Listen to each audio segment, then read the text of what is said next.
વર્ષાબેન કટકિયા મારી યુટ્યુબ ચેનલમાં આપ સૌનું સ્વાગત છે। જય બાબા સ્વામી, જય ગુરુદેવ। આજે આપણે બનાવવાના છે ઉપમા। તો જો એક છાલ્યો રવો લીધો, એને આપણે જરીક ચારી લેશું, કોઈ કચરો હોય ને તો નીકળી। હવે આપણે ગેસ ચાલુ કરીશું।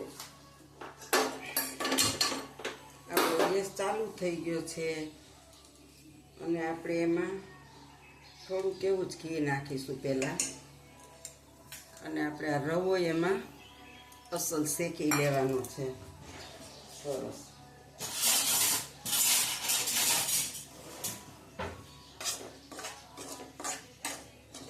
આ રવો આપણે એમાં શેકી લેવાનો। જો આપણે બીજી કઢાઈ મૂકી, એક બાજુ આપણો રવો શેકવા રાખી દીધો, આ બીજી કઢાઈ મૂકી છે, એમાં આપણે તેલ નાખીશું।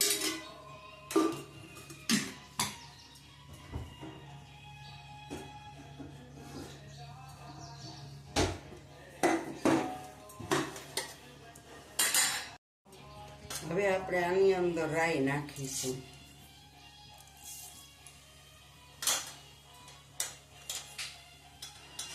થોડુંક એવું જીરું નાખીશું,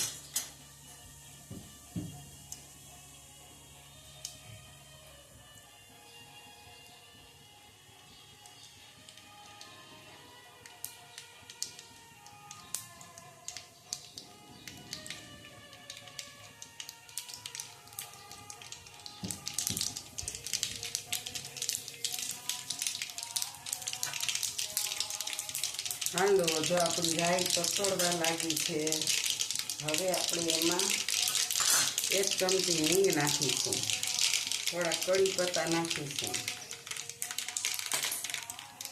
હવે એમાં મરચાં નાખી દઈશું,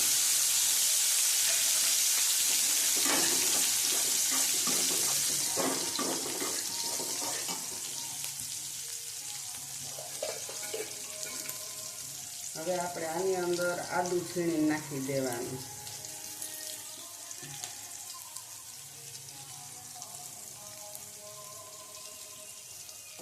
બે કટકા લીધા છે આપણે, જો નાના નાના।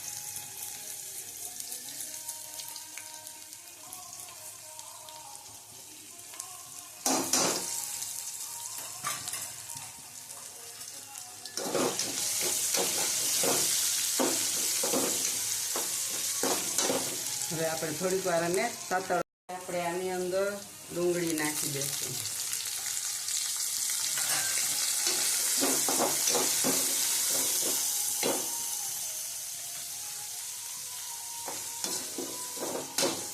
ડુંગળી, ગાજર અને બટેટા।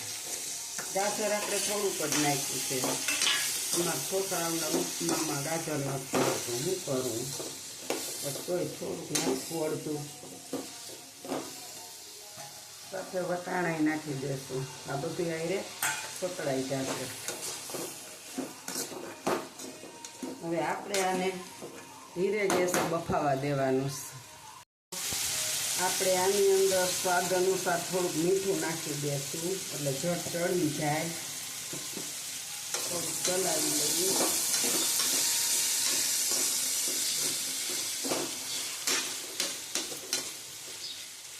અને હવે આપણે થાળીમાં થોડું પાણી મૂકી અને એને ચડવા દેશું।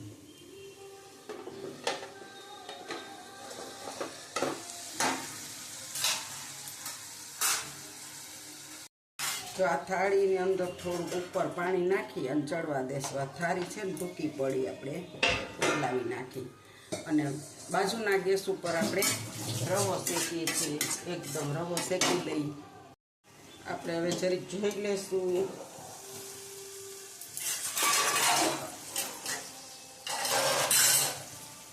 આપણું શાક થોડું બાજુ બફાવા આવી ગયું છે। હવે આપણે એમાં થોડા કાજુના કટકા નાખી દઈશું। આજે આપણે માંડવીના બી નાખવાના નથી, નકર માંડવીના બી નાખી શકાય, તમારે બી નાખવું હોય બધું નાખી શકાય, શાકભાજી તમને ભાવે એવું। હવે આપણે આને થોડીક વાર ચડવા દઈએ।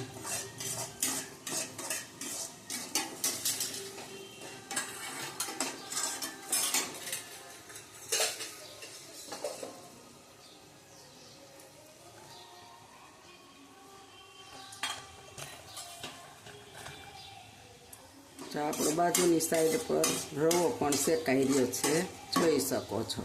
આપણો રવો શેકાઈ ગયો છે હવે, અને આપણે હવે ગેસને બંધ કરી દેશું. આપણે ગેસને બંધ કરી દીધો છે અને 5 મિનિટ આને હલાવવાનો છે. હવે જોઈ લેશું આપણા શાકભાજી કેમ બફાઈ ગયા છે. હા હાલો, આપણા શાકભાજી બફાઈ ગયા છે. ગેસ બંધ કરી દેવાનો છે અને એને આપણે હવે સાઈડ ઉપર લઈ લેશું.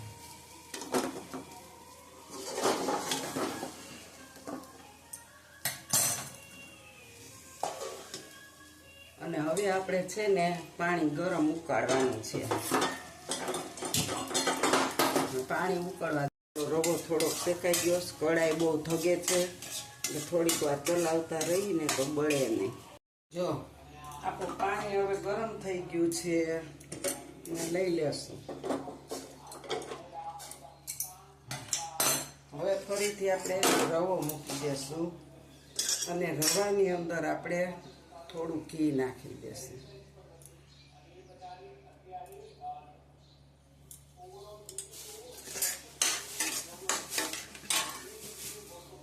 ઘીમાં થોડીક વાર આમ કરી લેવાનો છે. આપણો રવો સરસ થઈ જાય અને આપણે ટમેટા સુધાર્યા પણ આ તો તરત ગળી જાય એટલે શાકમાં નથી નાખ્યું.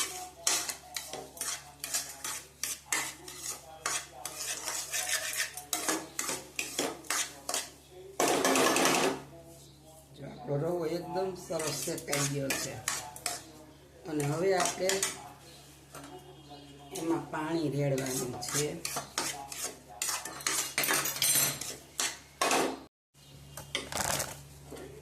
જો તમે જોઈ શકો છો, હવે આપણે એમાં પાણી નાખવાનું છે.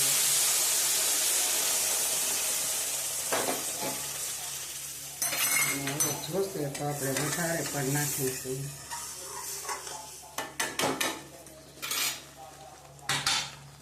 આની અંદર આપણે બધું શાકભાજી નાખીશું.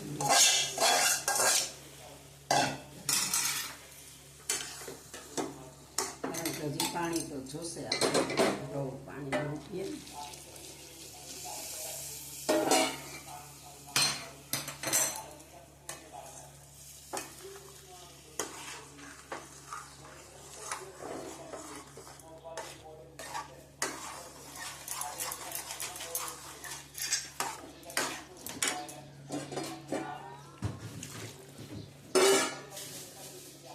હવે આપણે એમાં મસાલો કરીશું.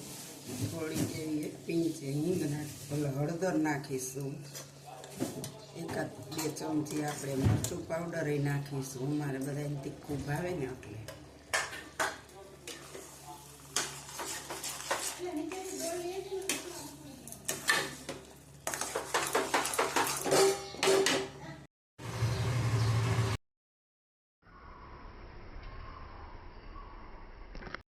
જો આપણું ઉપમા છે ને એ મીઠું થોડુંક મોળું છે. હવે ટમેટા નાખીશું અને નિમક પણ થોડુંક નાખવું જશે.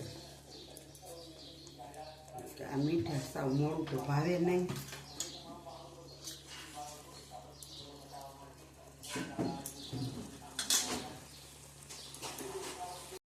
તો આપણું ઉપમા તૈયાર થઈ ગયું છે. તમે જોઈ શકો છો, જ્યાં ઠરશે ને એટલે એકદમ કઠણ બની જાય. જો આપણું ઉપમા હવે આપણે ગેસ બંધ કરી દઈએ છીએ. આવા ફૂલા પડવા માંડે ને ત્યારે સમજવાનું કે પાકું ચડી ગયું છે. અને જો મારી આ ઉપમાની રેસીપી તમને સારી લાગે તો લાઈક કરજો, શેર કરજો, બેલ બટન દબાવવાનું ભૂલતા નહીં. અને કેવા બને છે તમે બનાવીને કોમેન્ટ કરજો. સારા લાગે તો લાઈક શેર કરજો. આવજો. જય બાબા સ્વામી. આપણે માથે હવે ધાણા ભાજી છાંટી દેશું.